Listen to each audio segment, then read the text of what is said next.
ये वह समय था जब त्रेता युग में धरती पर राक्षसों का आतंक बढ़ गया था। बुराई इतनी प्रबल हो चुकी थी कि देवता तक भयभीत हो गए। इन सब के बीच एक ऐसा राक्षस पैदा हुआ जिसने सृष्टि की हर सीमा को तोड़ दिया। उसका नाम था महिषासुर। महिषासुर एक असुर और महिष का पुत्र था। उसने अपनी तपस्या से ब्रह्मा जी को प्रसन्न किया और अमृता का वरदान मांगा, परंतु ब्रह्मा जी ने यह कहते हुए इनकार कर दिया कि जो जन्मा है वह मरना भी निश्चित है। लेकिन महिषासुर ने चालाकी से एक और वरदान मांगा, उसे कोई पुरुष या देवता न मार सके।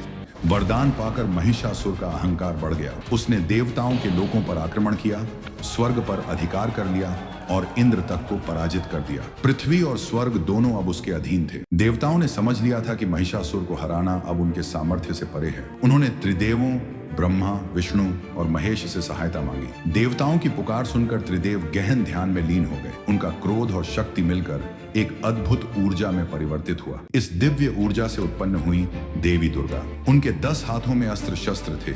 उनका वाहन एक सिंह था। देवी दुर्गा साक्षात शक्ति और साहस की मूर्ति थी। देवताओं ने उन्हें अपनी अपनी शक्तियां प्रदान की। शिव ने त्रिशूल दिया, विष्णु ने सुदर्शन चक्र और इंद्र ने वज्र। देवी दुर्गा ने महिषासुर को चुनौती देने का निर्णय लिया। वह जानती थी कि यह युद्ध सिर्फ शक्ति का नहीं बल्कि धैर्य और साहस का भी होगा। देवी दुर्गा और महिषासुर की सेना के बीच युद्ध आरंभ हुआ। 9 दिनों तक यह संघर्ष चला। हर दिन देवी दुर्गा ने असुरों की सेना के प्रमुख योद्धाओं को पराजित किया। महिषासुर अपनी हार से क्रोधित हो उठा। वह स्वयं युद्ध भूमि में उतरा। उसकी शक्ति और छल का कोई मुकाबला नहीं था। वह कभी भैंसा बनकर आक्रमण करता तो कभी सिंह, कभी हाथी।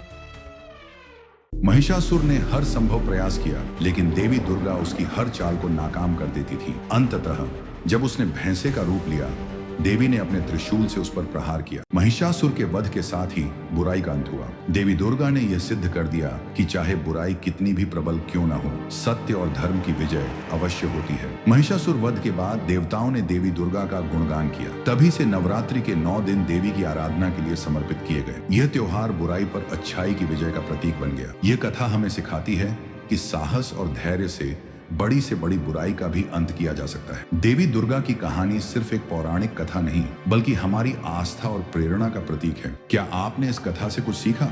हमें कमेंट में बताएं।